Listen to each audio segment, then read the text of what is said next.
Hello friends, myself Nilesh Subhachan Jain, lecturer at DCS Institute of Pharmacy, Devpur, Dhude. In today's lecture, we see the point economics. So, the word economics is derived from two Greek words. Okos means household and nemis means management. So, thus economics means management of household.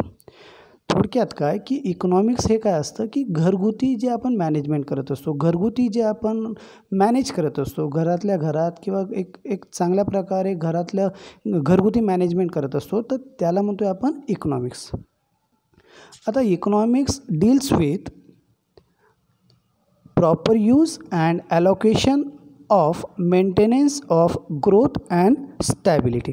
थोडक्यात काय की माणसाच्या गरजा या unlimited असतात. The wants of each household are unlimited. प्रत्येक व्यक्तीच्या ज्या गरजा आहेत, घरगुती ज्या गरजा आहेत, या भरपूर असतात, खूप साऱ्या असतात. तर इकॉनॉमिक्स काय करत असतं, तर economics deals with proper use and allocation of resources for the fulfilment of human wants and maintenance of growth and stability. तर इकॉनॉमिक्स काय करत असतं, तर ते ज्या ग्रोथ असतात, ज्या गरजा असतात, त्या गरजा फुलफिल करण्यासाठी एक चॅनल देत असतं, एक मीडिया देत असतं. आणि through that media, through that channel we can full up our needs and requirements. The peoples are engaged in different kinds of economic occupation in order to study the elements of economics. The following aspect of economics may be taken into the consideration. जेव्हा आपण economics हे शिकत असतो किंवा इकॉनॉमिक्सचा जेव्हा अभ्यास करत असतो, तर दोन प्रकारचे ज्या सिस्टीम्स असतात, दोन प्रकारचे जे पॉईंट असतात, ते आपल्याला लक्षात घेणं आवश्यक आहे. That is first economic activities and second that is economic system. आता काय होतं असतं की due to the overall growth of industry and increase standard of living, the human wants are also increases day by day. Industrialisation खूप सारं होते, तर याच्यामुळे काय होतं आहे की ह्युमन वॉन्टसुद्धा इन्क्रीज होते. आणि due to that increase in a standard of living, एक माणसाचं जे स्टेटस आहे, जे राहण्याचं जे स्टेटस आहे, ते सुद्धा इन्क्रीज होत असतं. Although human wants are unlimited but financial resources are limited to satisfy them. जरी माणसाच्या गरजा या जास्त होत आहे, पण जे फायनान्शियल रिसोर्स आहेत की जिथून पैसा हा येणार आहे, जिथून उत्पन्न हे येणार आहे, ते उत्पन्न एक लिमिटेड आहे, एक ते त्याला काही मर्यादा असतात. माणसाच्या गरजेला मर्यादा नसतात, पण जे उत्पन्न जिथून येणार, जिथून पैसा येणार आहे, त्या सोर्सेसला किंवा त्या फायनान्शियल सोर्सेसला काहीतरी लिमिटेशन्स हे असतात.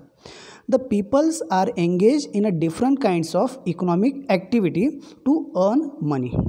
आता मगाशी आपण बघितलं आहे की इकॉनॉमिक ॲक्टिव्हिटी म्हणजे काय की any activity which is perform with the aim to earn the money. Means अशी ॲक्टिव्हिटी आपल्याला परफॉर्म करायची आहे किंवा अशी ॲक्टिव्हिटी आपण जेव्हा परफॉर्म करत असतो की त्याच्या मागचा उद्देश हा अर्निंग ऑफ मनी आहे, पैसा कमवणे आहे, त्याला म्हणतो आहे आपण economic activity. These activities are known as occupation. आणि त्या ॲक्टिव्हिटीला काय म्हणतो आहे आपण ऑक्युपेशन. आता to understand the elements of economics, तर इकॉनॉमिक ॲक्टिव्हिटीज आणि इकॉनॉमिक सिस्टीम हे समजणं महत्त्वाचं आहे. आता there are different types of economic activities. आता occupation which are generally adopted by human beings are classify into following 3 groups. Occupation म्हणजे काय की थोडक्यात की अशा गोष्टी, अशी इकॉनॉमिक ॲक्टिव्हिटी की through that we earn the money. Means काय, when the economic activity is perform, जेव्हा एखादी इकॉनॉमिक ॲक्टिव्हिटी आपण परफॉर्म करतो आहे with the motive of earning of money, it is nothing but occupation. And that occupation is categorize into following 3 groups. First that is a business. आता business म्हणजे काय की business means that economic activity which is primarily done with the purpose of earning profit. Business काय की थोडक्यात की when person is busy in earning of money. जेव्हा एखादा व्यक्ती बिझी असतो अर्निंग ऑफ मनी करण्यासाठी, अर्निंग ऑफ पैसा करण्यासाठी, तर त्या ॲक्टिव्हिटीला म्हणतो आहे आपण बिझनेस ॲक्टिव्हिटी. और त्याला म्हणतो आहे आपण बिझनेस. मीन्स काय की business means that economic activity which is primarily done with the purpose of earning a profit. बिझनेसचा उद्देशच तो आहे की अर्निंग अ प्रॉफिट. आता बिझनेसमध्ये काय होत असतं तर it involve production of goods तयार होत असतात किंवा and services on a regular basis and carries an element of risk. बिझनेसमध्ये प्रोडक्शन ऑफ सर्व्हिसेस होत असतात, प्रोडक्शन ऑफ गुड्स होत असतात on a regular basis. Continuous process आहे, प्रोडक्शन प्रोसेस ही कंटिन्युअस आहे. And carries an element of risk. जेव्हा business आपण परफॉर्म करत आहे, जेव्हा आपण बिझनेस हा करत असतो तर बिझनेस करताना there are number of risk are involves. Then दुसरं जे माध्यम आहे इकॉनॉमिक ॲक्टिव्हिटीचं किंवा ऑक्युपेशनचं, दॅट इज अ प्रोफेशन. आता प्रोफेशन म्हणजे काय की it is an occupation.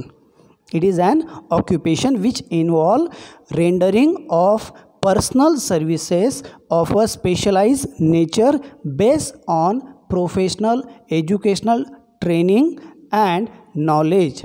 For example, physician, pharmacist. थोडक्यात काय होत असतं की in a occupation which provide specialized services or knowledge to the customer or to the client, and that professional person takes a charges or fees. म्हणजे काय की एखादा व्यक्ती, प्रोफेशनल व्यक्ती जो एखाद्या क्लायंटला किंवा एखाद्या व्यक्तीला त्याचं नॉलेज प्रोव्हाइड करतो आहे, ओके, आणि त्या नॉलेजच्या against he charges certain amount of fees or रिम्युनरेशन.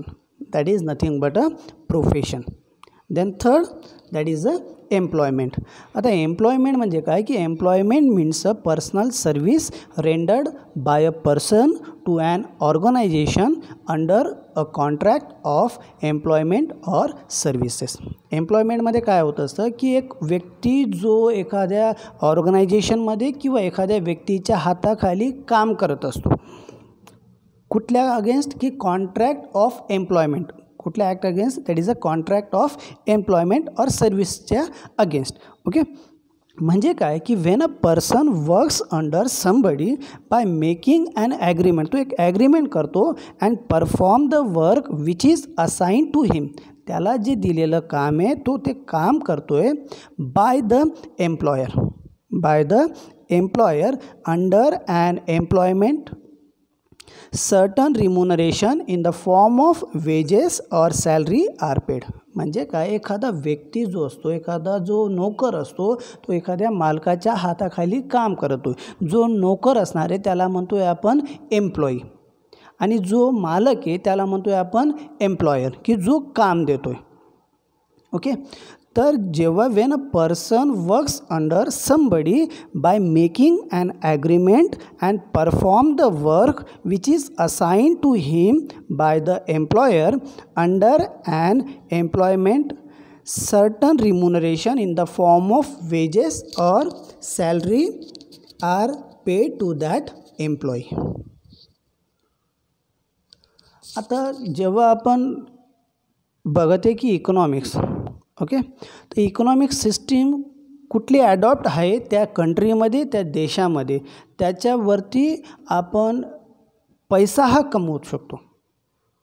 And economic system denotes the economic relationship which arise in the community from the organisation or mode of production and distribution.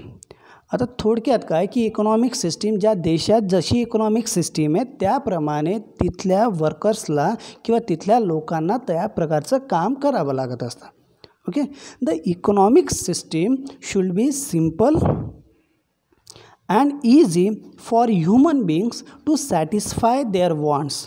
आता economic system का means adopt केली आहे किंवा economic system का आणली आहे की through that allocation of resources. एक allocation of resources means resources provide केले जातात त्या देशातल्या लोकांसाठी की जिथून पैसा हा कमवला जाईल. सो जी सिस्टीम असणार आहे that should be simple and easy for human बिंग्स. तिथले जे लोक असतील त्यांच्यासाठी ती इझी असायला पाहिजे. तर कशासाठी? To satisfy their wants. But it all depends on the kind of economic system which is adopted by a particular country, that how the resources are allotted, prices are fixed. म्हणजेच काय की जेव्हा आपण economic system adopt केलेली किंवा कुठल्या देशामध्ये जी economic system ठेवलेली आहे ॲडॉप्ट केलेली आहे तर त्याप्रमाणे तिथल्या लोकांना ते जावं लागणार आहे. ओके. तर पहिली जी इकॉनॉमिक सिस्टीम आहे that is a capitalist system. Types of economic सिस्टीममध्ये पहिली सिस्टीम जी आहे that is a capitalist system. आता according to this capitalist system there is a freedom of every kind. There is a freedom of every kind म्हणजे प्रत्येक व्यक्ती कुठल्याही प्रकारचं काम किंवा तो स्वतंत्र असतो, कुठल्याही प्रकारचं तो काम करू शकतो. The producer are to free to acquire any property and produce any product. Producer काय की तो कुठल्याही प्रकारची प्रॉपर्टी घेऊ शकतो किंवा कुठल्याही प्रकारचं प्रॉडक्ट तो तयार करू शकतो. The consumer is also free to use any product. कंझ्युमरला सुद्धा फ्रीडम आहे की तो कुठल्याही प्रकारचं प्रॉडक्ट यूज करू शकेल and in any amount to satisfy their wants, to satisfy their requirement. त्याला ज्या किमतीत परचेस कराय तो त्या किमतीत ते परचेस करणारे बाय करणारे. They also have a liberty to spend their income in any way they like. त्यांना एक लिबरेशन असतं, त्यांना एक स्वातंत्र्य असतं, फ्रीडम असतं की ते त्यांचा पैसा, ते त्यांची जी आवक आहे ते कुठेही ते त्यांची इन्व्हेस्टमेंट ते स्पेंड करू शकतात, खर्च करू शकतात. In this system, the means of production and distribution are generally in the hand of private owners who operate them to earn the profit. ही जी कॅपिटलिस्ट सिस्टीममध्ये काय होत असतं की प्रोडक्शन अँड डिस्ट्रीब्युशन एक प्रायव्हेट जे ओनर असणार त्यांच्या हातात ते असणार आहे. But the government play an important role to protect the producer and consumer in order to avoid unhealthy competition amongst the producer and to provide essential services to the public at a economical rate. आता इथं total जी system आहे production system आणि डिस्ट्रीब्युशनची जी system आहे total जी system आहे हे private ओनरच्या हातात असतं. पण गव्हर्मेंटचं इथंसुद्धा रोल असतो. इथं गव्हर्मेंटचा रोल असणार आहे. रोल कशासंबंधी असणार आहे? To protect the producer and consumer. कंझ्युमरला आणि जो प्रोड्युसर आहे जो तयार करणार आहे त्या दोघांना प्रोटेक्ट करायचं आहे. का करायचं आहे की टू अवॉइड अनहेल्थी कॉम्पिटिशन. जे कॉम्पिटिशन होणार आहे अनहेल्थी कॉम्पिटिशन होणार आहे ती अनहेल्थी कॉम्पिटिशन व्हावी नाही बिटवीन किंवा amongst the producer and to provide essential services to the public at a economical rate. की जेणेकरून एक कमी किमतीत योग्य दरात त्या कंझ्युमरला त्या ग्राहकाला ती सर्व्हिस किंवा ती गुड्स उत्पन्न व्हावी किंवा ती गुड्स त्याला प्रोव्हाइड व्हावी. म्हणून कॅपिटलिस्ट सिस्टीममध्ये गव्हर्मेंटचा काही प्रमाणात तिथं रोल असतो. Then second that is a social system. आता according to this system the large and basic industry are own and control by government. आता या सिस्टीममध्ये काय होणार आहे की जे काही ज्या इंडस्ट्रीज असणार आहेत it may be large or it may be small or basic industry तर हे completely own by and control by government. हे सर्व गव्हर्मेंटच्या हातात असणार आहे. आता थोडक्यात जर सांगायचं राहिलं तर रेल्वे किंवा पोस्ट. ओके. तर हे कम्प्लिटली कोणाच्या हातात आहे तर सेंट्रल गव्हर्मेंटच्या किंवा स्टेट गव्हर्मेंटच्या. आता स्टेट गव्हर्मेंटचं सपोज की ट्रान्सपोर्टेशन सिस्टीम आहे. ओके. तर that's transportation system that is a ST. Okay. तर हे कम्प्लिटली स्टेट गव्हर्नमेंट किंवा सेंट्रल गव्हर्नमेंटच्या काही इंडस्ट्रीज असतील किंवा काही बिझनेस असतील तर हे त्यांच्या हातात असणार आहे, ते प्रायव्हेट ओनर्सच्या हातात राहणार नाही. And sometime the distribution is control by government. जे डिस्ट्रीब्युशन जे असणार आहे तर ते काही डिस्ट्रीब्युशन हे कंट्रोल असणार आहे गव्हर्नमेंटच्या हातात. तर याचा ॲडव्हान्टेज काय होणार आहे, तर reduction of inequality of income. जे प्रायव्हेट सेक्टरमध्ये होतं आहे की कोणाला अतिशय जास्त पैसा मिळतो आहे किंवा कोणाला अतिशय कमी पैसा मिळतो आहे, तर त्याचं रिडक्शन होणार आहे. Means reduction of inequality of income. And second that is a fair distribution of consumer goods. म्हणजे प्रत्येकाला प्रत्येक गुड्सची सोशल सिस्टीममधून तयार झालेली किंवा सोशल सिस्टीम जिथं आहे तिथून ती मिळणार आहे. तिसरं आहे that is a mix economy. आता मिक्स इकॉनॉमीमध्ये काय होणार आहे की in mix economy the activity of both the system that is capitalist system and social system are use. म्हणजे इथं दोघं सिस्टीम इम्प्लिमेंट केल्या झाल्या, इथं दोघं सिस्टीम इम्प्लिमेंट केल्या गेलेल्या असतील. काही जे इंडस्ट्रीज असतील ते सेंट्रल गव्हर्नमेंट चालवेल किंवा स्टेट गव्हर्नमेंट चालवेल किंवा गव्हर्नमेंट चालवेल, आणि काही ज्या सिस्टीम्स आहेत किंवा काही ज्या इंडस्ट्रीज आहेत त्या प्रायव्हेट सेक्टरवरती ते चालणार आहे किंवा प्रायव्हेट सेक्टरमध्ये ते चालणार आहे. Means some economic activities are control by government and some economic activity are kept for the public. Means काही ज्या इकॉनॉमिक ॲक्टिव्हिटीज असतील त्या सेंट्रल गव्हर्नमेंट चालवणार आहे आणि काही ज्या इकॉनॉमिक ॲक्टिव्हिटी असतील त्या स्टेट गव्हर्नमेंट चालवणार आहे किंवा प्रायव्हेट ओनर ते चालवणार आहे. आता इकॉनॉमिक्सचा अभ्यास करत असताना there are certain limitations. Economics जेव्हा आपण means types of economic system बघितलं की capitalist, social system, mix economic system किंवा डिफरंट इकॉनॉमिक ॲक्टिव्हिटीज आपण बघितल्या, that is a business, profession, employment. पण हे सर्व करत असताना सुद्धा there are certain limitations of economics. तर पहिलं limitation that is it is not a complete study of all human activities. हे कम्प्लीट स्टडी नाही आहे की जे लोक means of all human activities, प्रत्येक लोकांची किंवा सर्व लोकांची जी ॲक्टिव्हिटीज आहे त्याचा इथं स्टडी केला जात नाही. म्हणजेच काय की only those activities which are concern with the money are studied. इकॉनॉमिक्समध्ये काय होतं आहे की ज्या अशा काही ॲक्टिव्हिटी की ज्या इकॉनॉमिक्समध्ये किंवा इकॉनॉमिक ॲक्टिव्हिटीमध्ये कॅटेगराईज केलेल्या आहेत त्याच ॲक्टिव्हिटीचा इथं स्टडी केलेला जातो आहे. ज्या ॲक्टिव्हिटीमध्ये इकॉनॉमिक किंवा पैशांची देवाणघेवाण होत नाही किंवा त्याला आपण म्हणतो नॉन इकॉनॉमिक ॲक्टिव्हिटी, तर त्या ॲक्टिव्हिटींचा इथं इन्व्हॉल्वमेंट होत नाही. मीन्स काय की it is not a complete study of all human activity. Only those activities which are concern with money are studied. Second limitation आहे it studies the activities of only those human beings who are member of society. इकॉनॉमिक्समध्ये अशाच लोकांचा economic study होत असतो किंवा अशाच लोकांना ग्राह्य धरलं जात असतं की which are the member of society. ते सोसायटीचे मेंबर असतील किंवा ते समाजामधले व्यक्ती असतील, दुसऱ्या व्यक्तींचा तिथं समावेश केला जात नाही. It studies the real activities of the human being and not the fictitious one. ज्या ॲक्टिव्हिटी रिअलमध्ये होते त्याच ॲक्टिव्हिटींचा किंवा त्याच इकॉनॉमिक ॲक्टिव्हिटींचा इथं इन्व्हॉल्वमेंट आहे, इथं घेतलं जाते. ज्या फिक्शिशियस आहेत, ज्या मीन्स हयात नाही किंवा ज्या ॲक्टिव्हिटी नाहीच, तर त्या ॲक्टिव्हिटींचा इथं कुठल्याही प्रकारचं इन्व्हॉल्वमेंट केली जात नाही. Last limitation that is it is a measuring rods of money to access human motive. म्हणजे इथं फक्त पैशांचा पॉईंट ऑफ व्ह्यूज कन्सिडर केलेला जातो आहे.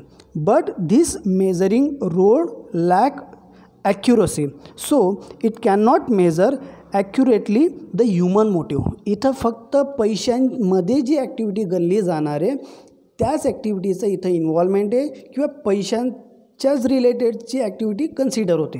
पण त्याचा जो उद्देश आहे, ज्या व्यक्तीचा मीन्स जो व्यक्तीचा एखादा एम असेल, एखादा मोटिव्ह असेल, त्याचं इथं कुठल्याही प्रकारचं इन्व्हॉल्वमेंट किंवा त्याचं इथे कुठल्याही प्रकारचं कन्सिडरेशन केलं जात नाही. This is all about economics.